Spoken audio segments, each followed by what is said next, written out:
For those of you that are not familiar with who I am, my name is Navi. I'm one of the Director of Partnerships, as well as one of the co-founders here at Mintbean. I'm way more active on LinkedIn than I am on the Discord server, so please feel free to connect with me there. And my work here at Mintbean is I get to bring in really, really cool partners into our ecosystems, speakers, sponsors, and just like professionals from the industry. So, I'm gonna have to do a quick plug. We're always looking for sponsors to support this community. So if you know anyone that's looking to sponsor, or you yourself are looking to sponsor, please reach out to me. I'm always, eager to learn more about different companies and more about Mintbean. What are we, and who are we for? Mintbean is a software developer collective.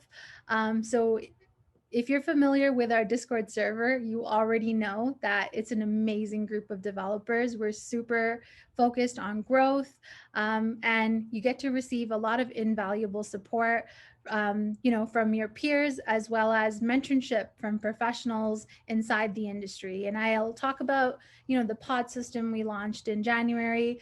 And I'm going to go over some things in terms of like orientation for those of you that are familiar with just like our challenge walkthroughs. Feel free to stay until the end, and I'm also going to do a little bit something different that we don't usually do. We're going to break out into breakout rooms and get to know each other. Don't feel pressured to stick around, but if you do, I'm definitely going to be there to get to know you guys a little bit better. So yeah, looking forward to that. All right. Kyle, come in and introduce yourself. Hello, everyone. My name is Kyle Barnett. I am a Mintbean developer. I also have created today's challenge document, so I'll walk you guys through that here in a moment. Yeah, I'm really bad at talking about myself, so. Many of you may have seen me. Intro. That was like, come on, tell us about like how you got here. I started out just like you. I was a part of the Mintbean community. I was really passionate about providing feedback, and I ended up working for Mintbean. So it's been a great opportunity, and I've got to enact a lot of the change that I wanted to see when I was a member. So I hope you like everything, because I'm pretty proud of what we have and where we're at now.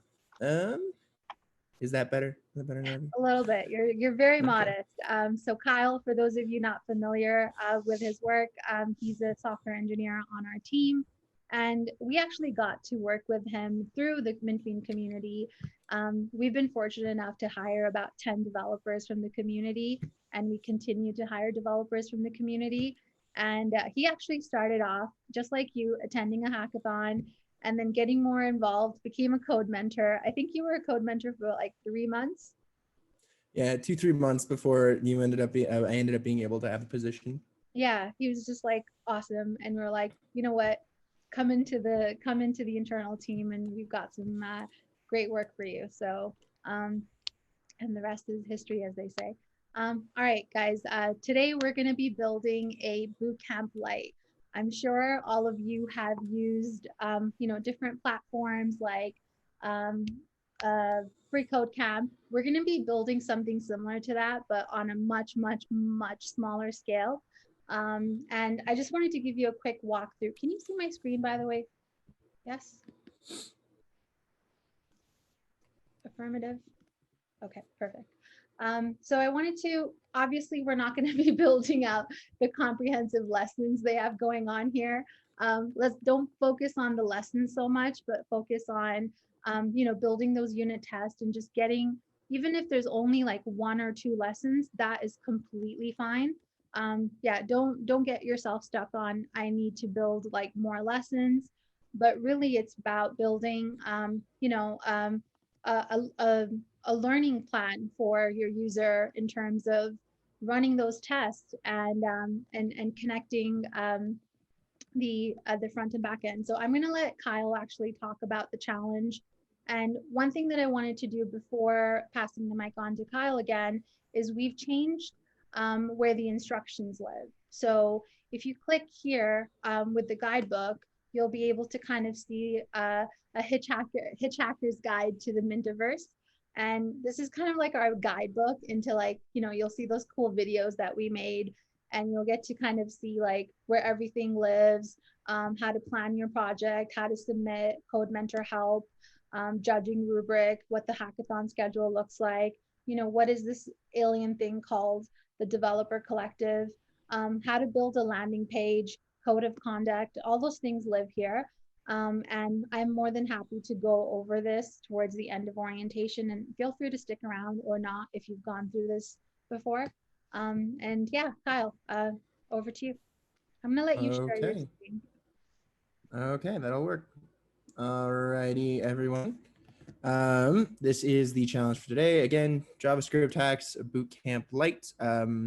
Today's challenge is teaching is one of the best ways to contextualize and solidify your own knowledge. Use this advantage. Sorry, videos are blocking everything. Use this to your advantage while creating your own code learning platform. Create a lesson plan to help others understand the basics of JavaScript. Where they can code along. You have to, so the whole point of this is that you're going to have to write tests that validates users' input to make sure that they're following along correctly. I know it says JavaScript. I'm not opposed to allowing it to be other languages, as long as it's like a web-based technology. That's kind of what we're focusing on. But I do think it'd be fine if you ended up doing like the basics of Ruby. I put JavaScript because that's my personal background, but we're definitely open into others. A few examples, if you've ever heard of them, are Twilio Quest. What I thought of wasn't free Code Camp, was Twilio Quest and Code Camp. These are actually like coding video games where you actually have to code along to be able to play. Other great examples. Sorry, I haven't unlocked the Kanban yet, so I had to do that. Homepage. More things are in my way. Alrighty.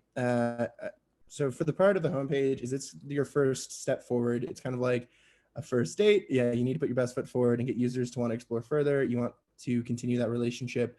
Since we're creating a JavaScript learning platform, your users should experience the following. When they get to the homepage, you should see basic information about JavaScript, or whatever language. I can update that here in a second. The progress that they have through it, and a button to get started. Now my progress, until you get to the stretch goal, which is persistence, that's always going to be a stretch goal. This is something that can be tracked until the refresh. So if they were to navigate between lessons, they would see my progress. But if they refresh the page, they would not. I think that is a reasonable thing to attain. Persistence can be kind of tricky and something that can be managed a little bit later and kind of hard to do in just a week. The next section is lessons. There should be at least 2 lessons. Again, these don't have to be like MIT level. They just have to be basic. For the most part, after you get started on the homepage, you're brought to a list of different lessons, and they can go over many different topics. For JavaScript, it's arrays, functions, objects, primitive data types, variable assignments, basically everything you're going to use if you were to use this as a developer. And then you can, again, see the progress to every lesson. You can select a lesson. You can select a lesson, and when you do, you're shown information about that topic. So say you select arrays, maybe give a little bit of background. As a user, after a short lesson, I am asked to try out my new knowledge. Again, provide like a code sandbox, like you would see on CodePen or HackerRank, or I can't remember the name of the code challenge place I go to all the time. Oh well, but effectively you have to provide an area where they can write some code, and then you're going to have to test it. So once they hit run or test, it doesn't really matter what verbiage you use. They're either going to pass or fail. And obviously on failure, you need to kind of point out to them where they failed. And if they pass, then give them that nice green check mark that you get when you run a testing suite, because that is some super nice user micro interactions. Definitely makes me feel positive when I see all my green checks. And the last thing is kind of stretch. Again, this is completely optional, and you should complete your MVP. So if you have done a good job for one language, feel free to move on and do multiple languages. Additional, more complex topics, if you want to do something that's like pretty intense. So if you wanted to talk about closures, or if you wanted to talk about some more really technical, in-depth things about each language, that's something you could do as a stretch goal. Just know that you need to make sure that you talk about it really well and explain it really well, because like that's part of what the site is going to be graded on, is how well it teaches. Interactive lessons with visuals. So like what I mean by that is a little bit more than the code sandbox. Walk them through, have animations, have little like notes that pop up, and like really walk your students through. Hints, obviously, are super helpful. Again, persistent data, and then you could also turn it into a game as a stretch goal. None of these have to be completed in any specific order. So if you wanted to just turn your regular one into a game, feel free. I didn't mean to put these as numbered, but you could do any of these. It doesn't matter which one. The only thing that matters is that you complete the MVP. We do provide some links for things to handle like persistent storage, but other than that, we kind of let it be up to you. I didn't select or search any specific libraries that would help you accomplish these tasks, but I have complete faith that everyone here will accomplish everything in the MVP. And if you don't, that's fine. You learn by trying. And whether or not you accomplish it in a week is another story. I have definitely had a few of these challenges that I continued on well after the turn-in date. And I've seen some amazing projects come out of some of my community members that really loved a project and took it like a step further. So don't ever feel like you can't not finish. Any questions? Did I feel anyone? You can either unmute and talk to me directly, or you can post it in the chat. I can't see the chat right now, so give me a second. Gotta hide these stupid controls. Okay. Code Wars, that is it. Thank you so much. That would have helped me a ton. Leet, I don't know what Leet is. Love how it says Navi Man is typing. I used to live on Code Wars when I started out. All right. Any questions? Anyone want to unmute, or you can drop it in the chat. I am zoomed in, ready to answer anything you need. Or feel free to raise your hand and we can unmute you as well. We actually tried doing this hackathon, I feel like a few months ago, and the requirements that we had set out were a little bit too comprehensive. So we've actually taken that notch down a little bit and really tried to, hey, let's build the basics first before getting into like, I want this feature or I want that feature. And I'll go over the judging rubric as well once. If you guys don't have any questions, I'm more than happy to go over the hackathon guide and like open office hours and things like that as well. So as far as, do you have to sign up or register for their progress bar? Sorry, I do see that somebody else was about to unmute. I did see a question. I'll get to you. Just a moment. So sorry. You don't have to effectively sign up or register for the progress bar to show up.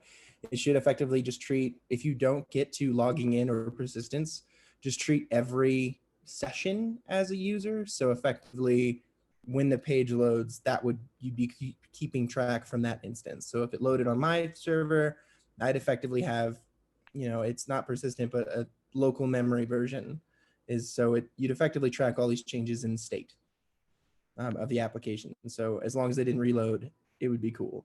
Again, that's just so that you get that particular functionality out. It's hard for a single person or even small teams to put up an entire backend and do it really well. So it's not something we expect. So the answer is no, they're perfectly fine just visiting it once. All right, and I think it was AK. Yeah. Yes. I wondered, is there because I'm a beginning programmer, is there a simple version of this?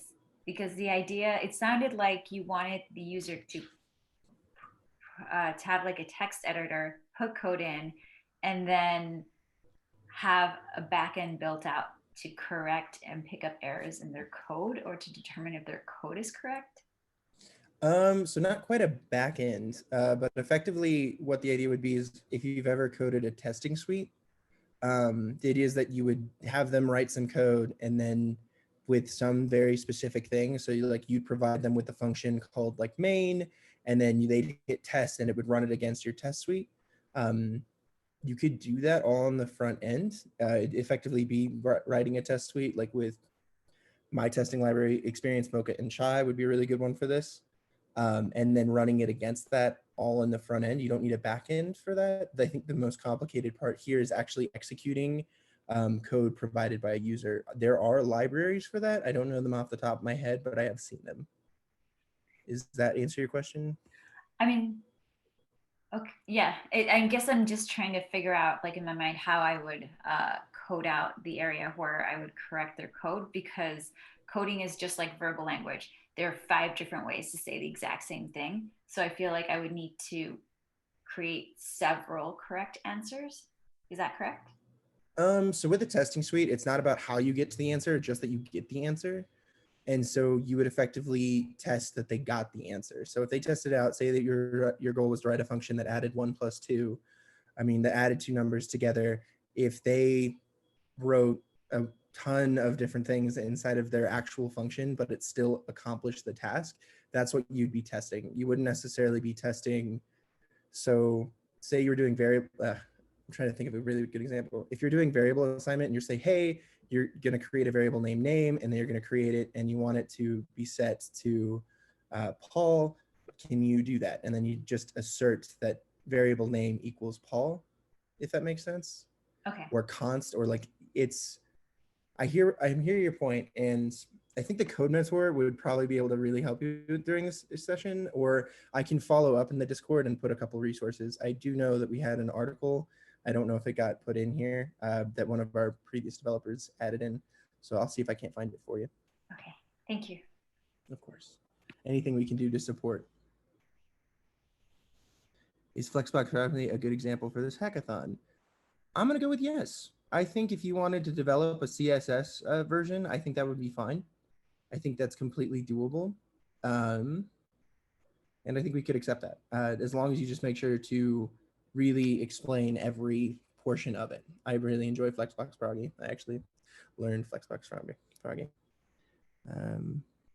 Yes, Jest is also a very good testing framework. I've used it as well. I just think for this particular use case, I love how easy Mocha and Chai can be. So that's why I recommended it. But Jest is also really good. So I wouldn't be afraid of that one either. Any other questions? Okay. If anyone wants to answer other questions, I can always respond to you on the Discord. Are we building something? Can I get a little bit more details there? So the idea is that we're building a site that allows you to teach someone how to code. That is the task. I'm not sure if that answers your question. Okay. All right. I would hope so. Okay, so I will be available on the Discord. I will try and monitor that for the rest of the day. Anyone who needs additional support or documentation or files, please reach out to me and I will try to get you anything that you would need to try and make this a little bit easier. While starting this, my was not working. Oh, no worries, man, no worries. I really want to support everyone to get to the finish line. And so if you need to reach out, please do. Our CodeMentor, Navi, help me out. I don't know who it is for this particular. David Dales. David Dales is going to be available. So I was actually just going to go over the CodeMentor schedule. If you can just hit that, go up, Kyle. Yep. CodeMentor help. And yep, David Dales. You can hit on that. You can kind of check out his face. He's on LinkedIn. He's amazing. Honestly, guys, he's super helpful. You can find him in the CodeMentor help channel on Discord, as well as the voice channel during office hours. And yep, office hours are Fridays today. Starts at 4 p.m. Eastern. And then Monday, 5 p.m., Wednesday. And, we try to tell you to basically use those office hours wisely in terms of start the planning session on Friday, and then Monday, kind of do a check-in on the MVP, as well as on Wednesday, make sure that, there's no bugs and deployment is happening correctly. I think someone had a question around, can I do this in PHP? Absolutely. So one thing that we noticed from the last hackathon was we actually recently made an update on the platform where you are no longer able to submit after 12:30 p.m. So make sure that you guys submit your project well before noon. You can always make edits to your code. As long as like the link is up there, and we are pretty accommodating, so you can always message the organizers and say, hey, like if it's a couple of minutes here and there, like we're always happy to help. 12 Thursday. Yes, that's 12 Thursday Eastern Standard Time. I did forget one particular requirement, so I do want to kind of go over that. The only requirement for turning something in is that I have to be able to demo it on the web. I don't really care. We don't really care what language you use. We remove that restriction. We only care that we can use it on the web. So if you want to use PHP, if you want to use Ruby, we don't really care. The only part we care about is that when you get to the submission portion and you're submitting things, I have to be able to visit your source code and actually be able to interact with your application online. So if I have to download it to use it, that won't be a qualifying project, if that makes sense.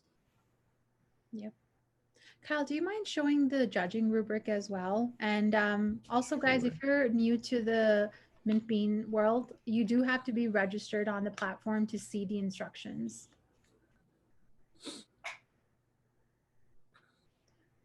So there's two main criteria, product features and presentation.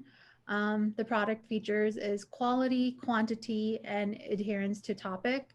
One thing that I would heavily recommend is focus on the quality of features. When it comes to judging, your projects, we definitely take a look at, if your product does do that thing really well that you're intending to do before you start adding on more features. I definitely agree with that. As a judge, bugs are the first thing I find and the quickest thing for me to lower whether or not I love a project. I fell in love with so many projects and then found that like one bug that really was like integral to the project. Quality definitely is before quantity. Is there anything else you'd like me to show, Navi, or do you want me to pass control back over to you? Sure. Yeah, we could do that. I just wanted to talk about the two workshops that we have upcoming this week. So I'm just going to share my screen again. Okay. So I wanted to talk about the privacy and data ethics workshop that's happening on Monday, the 8th. Wow, we're in 8th of February already. So Paloma, she's an awesome software engineer. Not sure if you guys are familiar with App Academy. It's a bootcamp in the States, and they do a wonderful job.